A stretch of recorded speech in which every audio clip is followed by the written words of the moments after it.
Bismillahirrahmanirrahim. Assalamualaikum warahmatullahi taala wabarakatuh. Salam sejahtera, salam perpaduan. Terima kasih saudara Muhsin Majlis, yang dihormati rakan-rakan pimpinan Parti Keadilan Rakyat, Parti Tindakan Demokratik, Parti Amanah Negara, rakan-rakan daripada UMNO Barisan Nasional turut bersama dengan kita malam ini.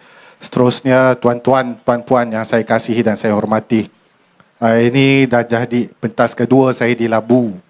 Memandangkan saya antara yang diberi amanah dan tanggungjawab untuk bantu specifically Labu dalam pilihan raya negeri kali ini. Dan baru-baru ini kita lancarkan bilik gerakan yang dipimpin oleh Datuk Haji Ismail. Tentu sekali kita yakin bahawa apabila kita sudah pun menggerakkan jentera-jentera kita di bawah, gerak-gerak kerja ni sudah pun berlangsung dan malam ini kita boleh tengok sedikit hasilnya apabila kehadiran penduduk-penduduk masyarakat setempat yang membanjiri dataran kecil kita malam ini untuk mendengar sedikit penerangan. Ini jelajah madani. Jelajah madani ini sudah saya kira masuk ke destinasi yang ketiga dalam tempoh beberapa minggu ini. Dan malam ini pentas yang keempat saya dalam jelajah madani. InsyaAllah selepas ini esok malam, lepas ni saya ingat akan ada lagi di beberapa dun yang lain termasuk Bukit Melawati, seterusnya Kedah, Pulau Pinang, Kelantan dan Terengganu. Ada nyawa, ada jodoh, kita sampai juga. Cuma saya minta izin sikit lah dekat Labu. Saya bantu juga tempat-tempat lain, tanggungjawab bersama. Saudara-saudari yang saya kasihi, kedua saya mohon maaf kalau malam ini sedikit dia tak ada nak garang-garang sangat. Macam ada Wiyah sebut tadi, Negeri Sembilan ni kadang-kadang kita pun nak sebut pun sampai sekarang tak sampai. Sebabnya kita tahu kalau Negeri Sembilan ni alhamdulillah ditadbir sejak 5 tahun yang lepas dengan keadaan yang pertama muafakatnya, yang kedua bersihnya dan yang ketiga sejahteranya. Bersih, muafakat dan sejahtera Negeri Sembilan tu berlangsung dengan baik. Malas dari Izzuddin, Ketua Angkatan Muda Keadilan Rasah yang juga di sini, di Labu pun sentiasa maklumkan saya bahawa satu perkara yang tidak dikhawatiri oleh beliau adalah hubungan sesama masyarakat di Dun Labu ini, yang mana dipelihara cukup baik selama ini di bawah pimpinan Datuk Haji Ismail. Dan ini harus kita teruskan. Dalam pilihan raya betul, kadang-kadang kita bertembung, kadang-kadang kita bertelagah, kadang kita berkempen ada garangnya. Tapi masyarakat kita ini kadang-kadang dia memerlukan satu keyakinan bahawa yang pertama ada kestabilan politik yang boleh diterjemahkan. Dan itulah yang saya ingat kalau di Labu ini kita sudah pun capai. Dan yang kedua adalah soal dalam mengotakkan janji. Yang ini yang saya katakan bahawa Negeri Sembilan kadang-kadang kita tak risau. Sebaik selepas daripada 2018, pilihan raya yang lepas, saya ingat sampai sekarang 97% daripada manifesto yang digariskan oleh Pakatan Harapan di bawah pimpinan Datuk Seri Aminuddin sudah pun dicapai.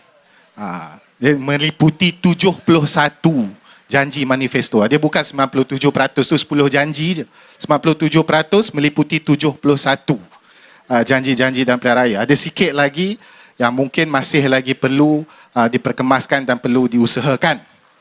Dan banyak lagi perkara-perkara yang saya ingat pencapaian untuk Negeri Sembilan ni harus kita sampaikan kepada rakan-rakan yang lain. Saya ingat satu kenyataan yang dikeluarkan oleh Menteri Pertahanan kita, Tok Mat, yang memimpin UMNO Barisan Nasional di Negeri Sembilan. Apa dia sebut? Apabila berlaku perpaduan di peringkat Negeri Sembilan antara Pakatan Harapan dan Barisan Nasional, seperkara yang tidak dikhawatiri oleh beliau adalah ada agenda-agenda yang mungkin pernah diangkat oleh kerajaan negeri sebelum 2018 dan kemudian disambung pula sekarang oleh pimpinan Datuk Seri Aminuddin. Dan insya-Allah habis pilihan raya negeri 2023 ini kita boleh tengok satu lagi kesepakatan yang akan bawa lebih banyak lagi kebaikan dan juga insya-Allah kemajuan buat Negeri Sembilan apabila semua sepakat untuk bangunkan negeri ini. Sebab itu kalau di Labu, saya suka gunakan satu peribahasa, iaitu jangan bagi tikus baiki labu. Benda tak rosak, jangan bagi orang lain datang kacau. Negeri Sembilan dalam pilihan raya yang lepas, saya ucapkan tahniah. Satu kursi parlimen pun dia tak lepas pada Perikatan Nasional. Jadi, menjelang pilihan raya negeri kali ini, diharapkan dengan kerja keras dan kesepakatan kita semua ini, kita boleh pelihara dan pastikan Negeri Sembilan ni agenda-agenda kesejahteraan rakyat, agenda-agenda dalam membangunkan negeri ini dapat diteruskan dengan lancar. Dan saudara-saudari yang saya kasihi, kalau ada kawan-kawan, terutama anak-anak muda yang kat belakang sana, yang tepi sini, ini satu lagi karakter menarik tentang Negeri Sembilan yang saya cukup lega, iaitu kehadiran begitu ramai anak-anak muda ke pentas-pentas ceramah. Erti kata lain, walaupun kadang-kadang ni Tok Min jangan marah kalau orang cakap Tok Min ni pendiam, sama juga. Kadang-kadang orang tanya, Negeri Sembilan ni kita nak sembang apa? Tak, baca elok-elok. Ada banyak perkara yang sudah pun dibuat di Negeri Sembilan. Cuma dia buat kerja lah. Orang buat kerja macam tu, dia diam kan. Tahu-tahu jalan semua dah 6,000 kilometer dah sebenarnya dah Negeri Sembilan ni selesai. Terutama yang di bawah negeri, yang bawah Negeri Sembilan, di bawah jalan-jalan negeri, termasuk jalan-jalan Maris. Jalan-jalan Maris ni kadang-kadang orang tak pakai pun dia turap juga, supaya manalah tahu ada keadaan di mana ada orang nak guna, kurang-kurang lancar, insya-Allah. Itu satu kejayaan yang saya anggap bukti kepada kenapa Negeri Sembilan ni perlu dikekalkan di bawah kepimpinan sekarang. Dan yang kedua, kalau orang tanya juga pasal Negeri Sembilan, boleh juga sebut tentang itu yang kita sebut tadi, kesejahteraan rakyat. Jalan-jalan kampung pun habis turap. Saya pernah tengok dalam Twitter, orang ambil gambar jalan mana, saya tak ingat, belah-belah Jelebu. Dia kata jalannya orang tak lalu pun dia turap juga.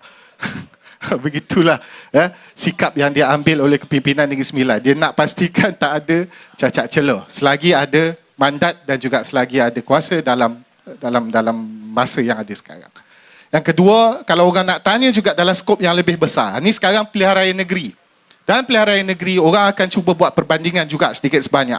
Walaupun kadang-kadang tu bagi saya sabgam gak bila orang cakap lepas pilihan raya negeri ni bertukar Perdana Menteri dan sebagainya. Ini halusinasi. Ini orang kata cita-cita ataupun mimpi di siang hari. Dia tak ada kena-mengena pun pilihan raya negeri dengan apa yang sedang berlaku di Putrajaya. Tapi kita kena buat juga sedikit sebanyak perbandingan. Kalau sebut perbandingan, kita tak boleh lari daripada nak ulas beberapa negeri yang ditadbir oleh Perikatan Nasional. Antara yang paling terkenal ya, kita tak nak lah mungkin 1 minit kak. Okey lah.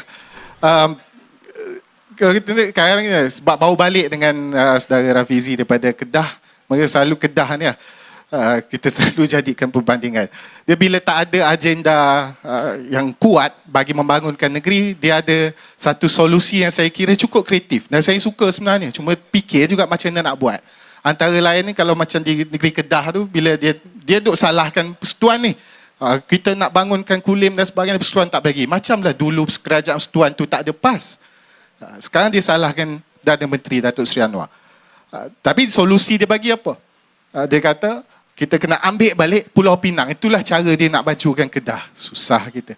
Bila tak dapat Pulau Pinang, sekarang dia ungkit pula kalau KL dalam Kedah, Kedah pun maju. Dia nak ambil KL pula masuk dalam Kedah. Saya risau lepas ni dia ambil Singapura masuk dalam Kedah. Banding dengan Negeri Sembilan yang hasilnya, kutipannya dan juga apa sekalipun akta dan enactment negeri, dia lebih kurang je negeri-negeri ni. Kenapa boleh maju juga? 9 bilion pelaburan dibawa masuk oleh Negeri Sembilan, menjadikan antara tertinggi dalam negara ini. Bersaing dengan Selangor. Tapi boleh buat. Walaupun negeri ini jauh lebih kecil daripada saiz dan populasi. Jadi ini soal kepimpinan. Ini soal dasar negeri yang kuat. Diberi 5 tahun, kita boleh buat macam ini. Kalau diberi sekali lagi mandat 5 tahun, insya-Allah Negeri Sembilan ini terpelihara sampai bila-bila. Dan ini perkara yang ditakuti oleh Perikatan Nasional. Dia tak nak tengok kita jadi macam Negeri Selangor, Negeri Pulau Pinang dan beberapa yang pernah kita pimpin sebelum ini. Sekali dia bagi, baik. 2 kali bagi, baik. Maka kali ketiga, kali keempat, kali kelima, insya-Allah kekallah kita dengan pentadbiran yang dipimpin oleh kita sekarang. Cuma, saudara, dalam 20-30 saat yang terakhir ni, saya ingat tak cukup kalau kita sekadar nak ulas perkara-perkara begini tanpa ada rancangan masa depan. Dan saya harap di Negeri Sembilan ini, berkat dengan kesepakatan politik yang telah dicapai, kita boleh rangka lebih banyak lagi kemajuan dan juga kesejahteraan untuk rakyat Negeri Sembilan. Siapa kata dalam pilihan raya negeri kita tak boleh capai apa-apa. Inilah satu perkara besar yang sebenarnya telah pun kita capai, iaitu kesepakatan politik yang mampu menjamin insya-Allah kesejahteraan rakyat Negeri Sembilan. Saya ucapkan selamat maju jaya dan berjumpa lagi dalam pentas-pentas yang lain. InsyaAllah saya akan bantu banyak di Labu ini. Berjumpalah kita. Izzuddin bawa pergi makan tempat yang sedap-sedap sikit. Dan wabillahi taufiq wa hidayah. Assalamualaikum warahmatullahi taala wabarakatuh.